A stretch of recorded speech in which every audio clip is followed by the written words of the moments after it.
Welcome to the Audience Converter Podcast, the podcast for converting your audience from strangers to loyal fans. We dive deep and discuss how entrepreneurs, consultants, and coaches can level up their business to help more people in the world. Now here's your host, the creator of the Audience Conversion Method, Kimberly Weitkamp. Welcome to another exciting episode of the Audience Converter Podcast. I'm Kimberly Weitkamp, your host, conversion copywriter, and marketing strategist. Today, I am so excited to be talking about a very important topic for all of us entrepreneurs. It's one of those things that many of us are, we hear, the importance of a list, the importance of a list, the importance of a list. But then the reality is many of us don't really know how to monetize that list. So for today, we're going to be talking about all the steps that you can take and how to really take the list that you have and monetize it for the best part of your business. And to help me do that, I have Russell Nohelty. He is a USA Today best-selling author and speaker. He creates really cool things like books and comics and hosts cool things too, like the Complete Creative podcast. He's raised over $140,000 on Kickstarter, built a mailing list of over 25,000 people, and tabled at more than 150 events since 2016. Now, he teaches creatives how to lead a complete and successful life through his teaching academy, The Complete Creative. Russell, thank you so much for joining me and welcome to the show. Thank you for having me. It's great to be here. I'm really excited to kind of dive into our topic today. But before we get there, I'd love to know a little bit about your journey and how you got to doing what you're doing with The Complete Creative.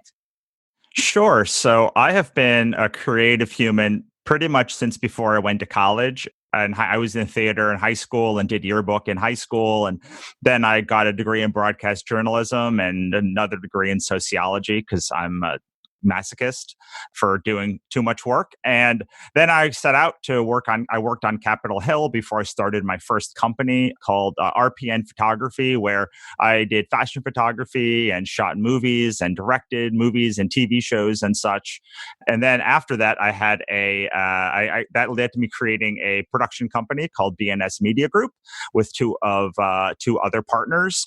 And then very soon after that, it all fell apart, mostly because I thought that my work was just so good that people would find me without doing any of the marketing and sales work. So I had a couple of companies crash and burn on me. And then I went to work doing the only thing that I could do with a journalism degree, which was sales. I didn't have very many marketable skills that were in the middle of the Great Recession. So I started working at Aflac and then this company called Recycler, and then finally a Sprint reseller where I was just terrible at selling. I was just so bad. But I knew that the thing that stopped me from being successful as a creative was the fact that I had no idea how to sell or market myself. So I worked really hard and I was for many months, I was just good enough to not get fired, basically. I was just good enough to pay for my seat. And then suddenly something clicked and I became the best salesman at the company and just put in the hours and the reps. I became a sales manager, opened my own Verizon dealership, started my own publishing company, and then my own creative academy, which is The Complete Creative. So a lot of failure back then that all came from basically not knowing how to find, market, or sell to my audience. Wow, that is certainly a very interesting journey to get to where you are. I mean, from a production company working on Capitol Hill to being a salesperson for insurance. I mean, there's a lot of different things. But, I'm sure it taught you a lot about what it really takes to kind of, as you said, right, find and know where to find and how to connect with the right audience. Well, on top of that, because I own 3 very different companies, it really helped me figure out how to market to different people specifically and what sort of marketing lessons you can take from multiple different creative or even technology fields that apply to a whole bunch of people. So weirdly, my sociology degree is probably the thing that I use the most, even though it has a bad reputation about being a phony major that is quite easy. It deals with groups and how to influence groups, which when you're running Facebook Facebook ads or trying to build an audience or trying to see how groups operate, which is much more important than it's important to know how a single person operates, but it's really important to know how a group of people operate, because especially if you're doing B2C work, you're going to be working a whole lot more with groups of people than individual people. So it's important to know sort of what the trends are in those markets. So yeah, I used to think it was a detriment that I've done so many different things, but I've since grown to know that it's a great strength to be able to work in so many creative fields, in art and writing and novels and comics and movies and TV and podcasting and all of these creative things, including courses, and have so many different clients and see what is different about working in different creative industries, but more importantly, what is the same that you can sort of bring and broach basically any field that you want. Sounds like we have a very similar background there. I've got an anthropology degree, which is still the humanities, and at least in my university was a similar school for anthropology and sociology. And then, I've done all the different types of things as well. I was an English teacher in Europe. I ran a hostel in New Zealand. I was a bartender. I've done AV work. But, all of that kind of experience really does help you figure out finding the right people and how to talk to those right people. And I love what you said about how even though you worked in very diverse and interesting industries, that the really important thing is finding out how are they similar and how you can use that to then talk to people the right way. So let's talk a little bit about how do you find your right audience? Sure. So I think that you talked about building a big mailing list, and that's the big crux of what people are talking about. And it's always been kind of the crux of what people talk about, but they don't really talk about why you're building an audience or how to do it right. So I'll tell you a horror story. I have a Twitter account that has 27,000 people on it. And they are the least engaged humans I've ever met because I had no focus when I was building that Twitter account. I just wanted more and more and more people. So those people, I mean, they're all humans, but they have none of the same interests that I have. Meanwhile, my Facebook account has 14,000 people on it, and it's much more engaged. I was very intentional with how I built that Facebook audience.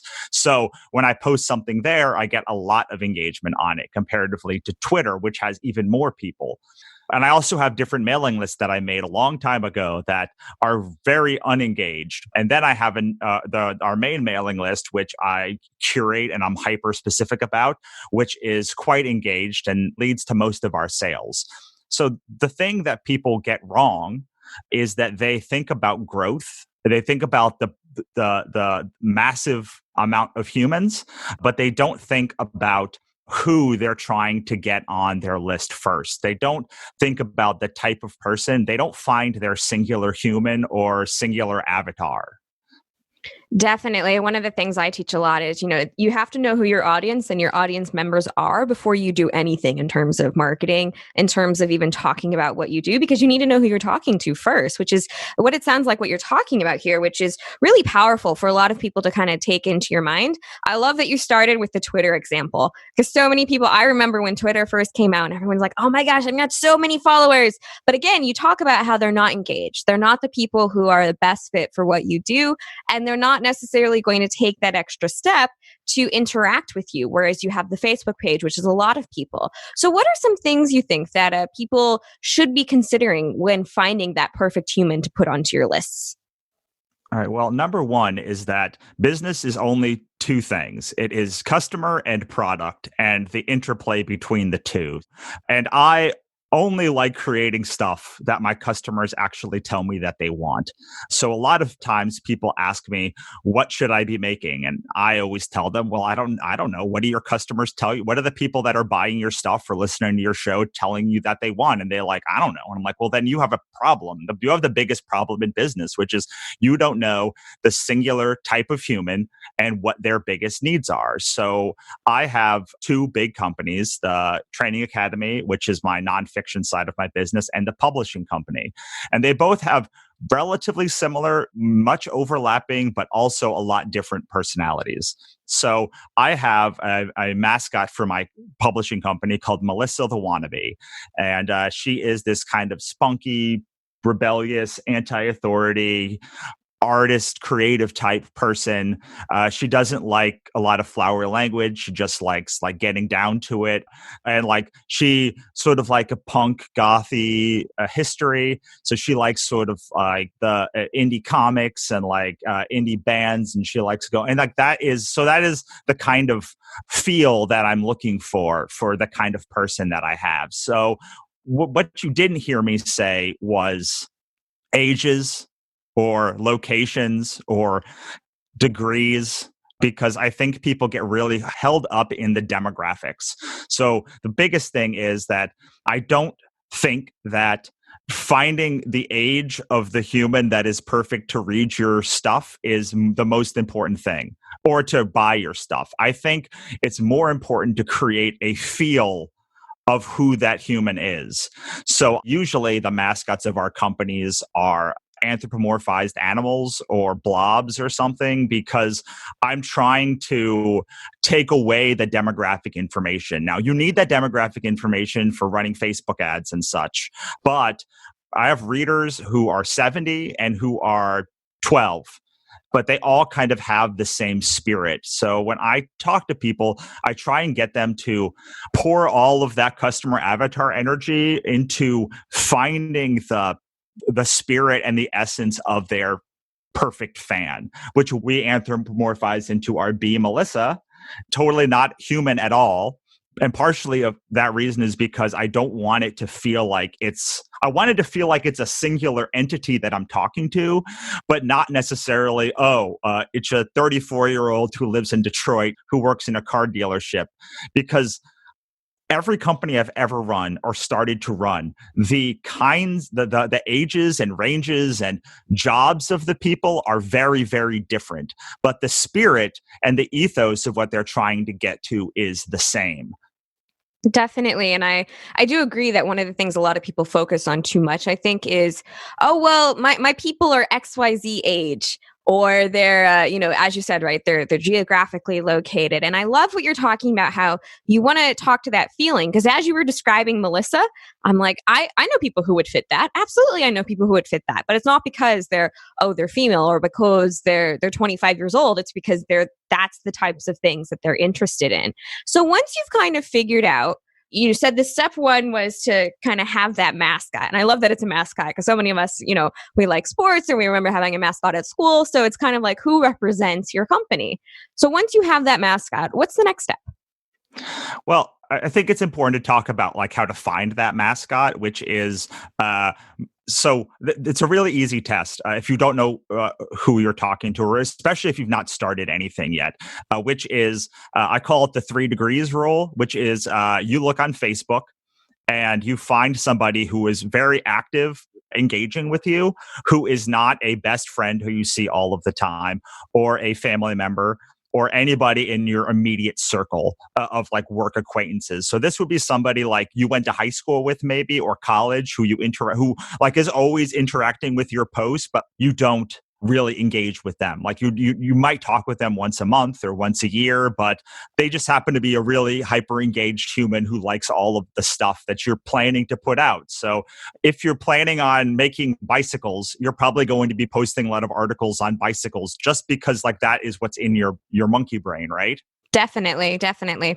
So you want to find a person who likes all of that kind of stuff. And then you message them or communicate or email them or something. And you say like, hey, I'm planning to launch this product. I'd love to ask you a couple of questions, or I'd love to just ask you a couple of questions and pick your brain about something.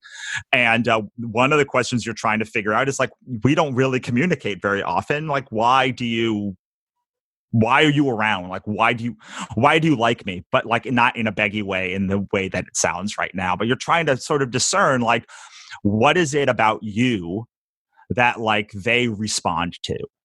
And it'll be different for everybody. For everybody who likes someone practical and like no nonsense like me, there's someone who likes elegance or like fantastical people or super hyper motivating people. So it depends on who it is. And then you take that one person and you make some assumptions about who your avatar is. And then you do that 10 more times. And some of your assumptions will be wrong and some of them will be right. But you really want to get a sense of who that person is, because step 2 is you want to find more people sort of like them at the beginning. You want to develop your product, but you want to find more people. The more people that you find that are like them, the more robust your sample size is going to be about whether you're on the right path. And I know this feels like, wow, geez, Russell, you're doing a lot of work before you start scaling your audience. And you absolutely are, because when you're dumping money into Facebook ads or doing live events or whatever that thing is, you want to make sure you are right. So it's important to spend a lot of time trying to figure out whether you're right before you start building that audience and get a 10,000, 20,000 person mailing list that is built the wrong way. Because it is really, it is still hard to engage an audience that really wants to hear from you, but it is impossible to do that if you have built the wrong list. Absolutely. One of the things that, as we talked about at the beginning, so many people focus on, well, I need to get more people. I just need to have more humans to be talking with. But as you said, right, it is very difficult to engage with people who actually want to hear from you, because we all have overloaded inboxes. We all have limited amounts of time to, be engaging on like social media, and we spend a lot of time, but then there's a lot of other people competing for our time as well. So you want to make sure that the people you've got on that list are the ones who not only want to hear from you, but are the right fit for you, because whatever you've created needs to be a right fit for them as well. And I love the process that you kind of went through with, make sure you're actually talking to people. That's something a lot of us are kind of, I wouldn't say afraid to do, but some of us, are like, oh, I actually have to talk to the people I want to sell to. And the answer is, of course, yes, because you want to make sure that the assumptions you're making aren't just your assumptions, but that they do match the people that you're looking for. And on top of that, they will tell you what they want. Like, they will tell you what they need. You will start hearing the same thing from many of them. I heard a quote several years ago now said, the only way to scale is to do the unscalable. And my best example of that was Airbnb was struggling when they first got started. So they actually went to their people's houses and would take pictures of them, would ask them what they wanted, how they should pivot, what they should do. And also Sarah Blakely, who invented Spanx, when she got her first orders, she would literally go to every store and spend days in each store all around the country to make sure she was training all the staff, meeting with the customers, and making sure her messaging was on point for what she wanted to sell. Now, if you already have something to sell, then it's important that you get the messaging right. If you don't have something to sell, then it's important that you get the messaging right and you design what the product is for based on what the audience says, because there's a ton of stuff already in any market. We're not living in a world where there's a lot of empty space where like no one's touched anything in it. But there is a ton of open space to be like, well, I really love yoga pants, but I wish they had deeper pockets, and I wish they did this and that and the other thing. And you can start hearing that from a bunch of people and say, well, maybe I should design this thing because there is a deep need in this exact marketplace of the people I want to serve. Absolutely. So we've talked about, how to make sure you're creating that right avatar, make sure you're creating that right representation of your brand and getting the right people onto your list. And then how do you monetize that list? You've got the right people on it. How do you take it to that next step to make it a great income stream for you? So by talking to them and trying to find out where the market is and doing a survey of the market, what market that you're trying to fit in and the people that are in it, you're going to be able to design products specifically for the needs of those people on your list. And that is where that interplay between customer and product starts to really take shape. But the biggest problem that people have in this stage of it, I think people kind of know, okay, you need an audience and a product, but the problem comes that a person will tell you what they want, but that doesn't necessarily mean that they will buy that thing. It doesn't actually mean that the thing that they're talking about is the actual product that they want. They kind of talk out of the side of their mouth, and you have to become very good at determining what they mean and what they actually want. And I do this by offering little mini mini comics or mini books or things that don't cost me a lot to make, but tell me a whole lot about whether that person actually wants to buy the thing that I'm making. And I'm now sort of past this in one of my companies, but I always do this with every single company. Is I do a little test of either a prototype or a just a piece of what I'm looking for, and I see if that is what people are going to buy. Because the thing is, people have money to spend. The question is whether they will spend it on you. And if you've done a good job of serving your market, you're going to know where the hole is in that market. But you don't want to go and get 10,000 pairs of Spanx. You want to get a small number, maybe not even of the exact product, just of a product that is like the product. For instance, white labeling a similar product of what you're thinking about and bringing some over from China, or going to Printful and putting an order and setting up an order for, because Printful has, or any other sort of print-on-demand clothing line or whatever line, so that you can print one of something and see if it actually is viable to what they want. And this is the part that most entrepreneurs don't get. If they buy it, you must ask them why they bought it.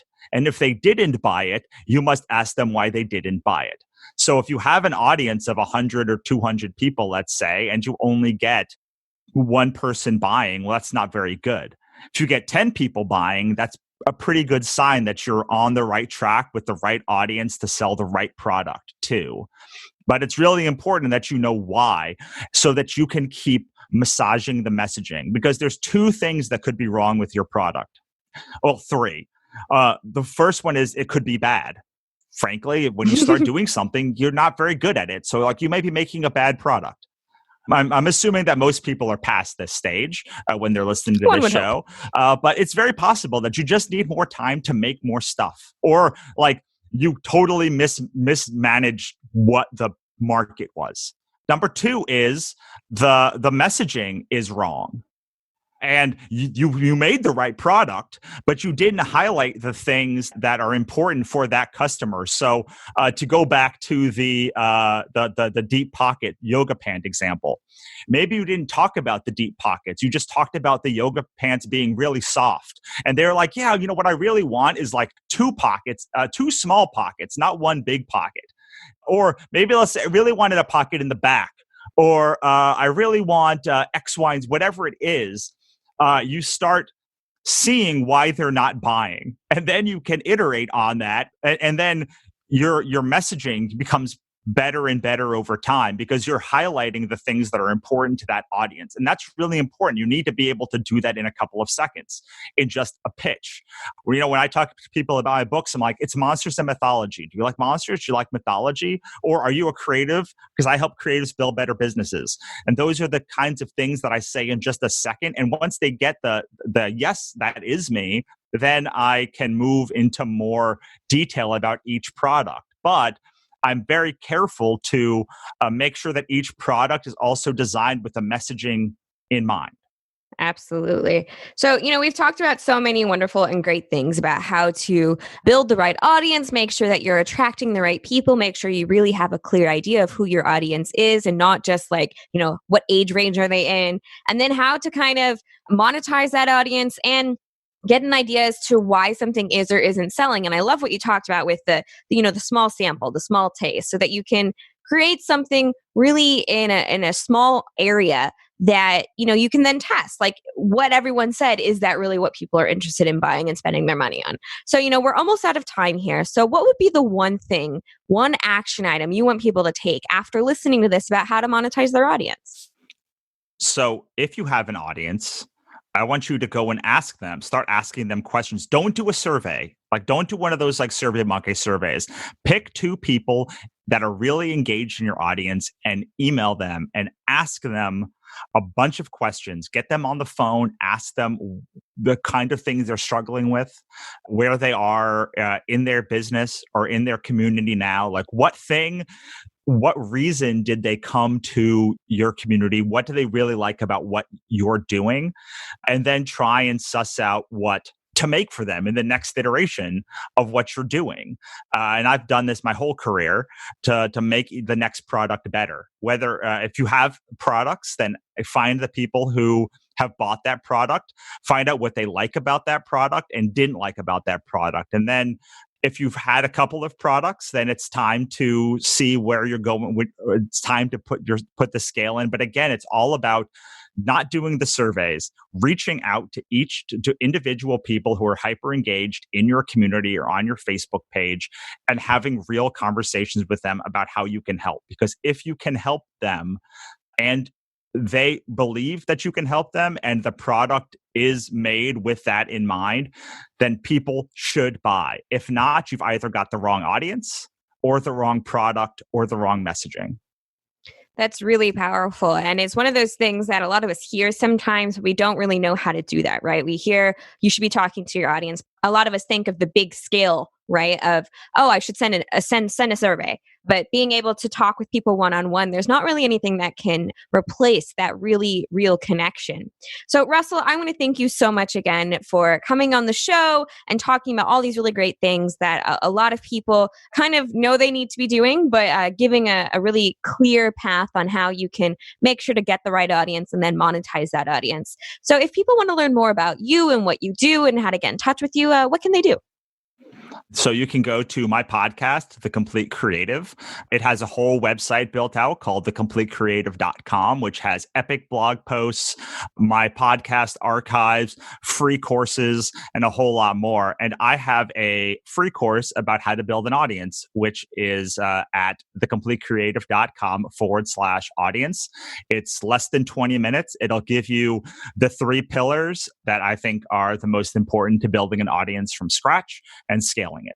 Fantastic. That's really valuable for a lot of people out there to be able to really figure out how to build that right audience. And definitely go check out The Complete Creative, the podcast, and the website, and make sure to get access to your free course. So Russell, once again, thank you so much for coming on and sharing your wisdom with the audience. Thank you so much for having me. Until next time. Thanks for listening to the Audience Converter Podcast. For more information and important links about today's show or for access to our website, visit theaudienceconverter.com. Take a moment to rate and review on Apple Podcasts or wherever you get your podcasts.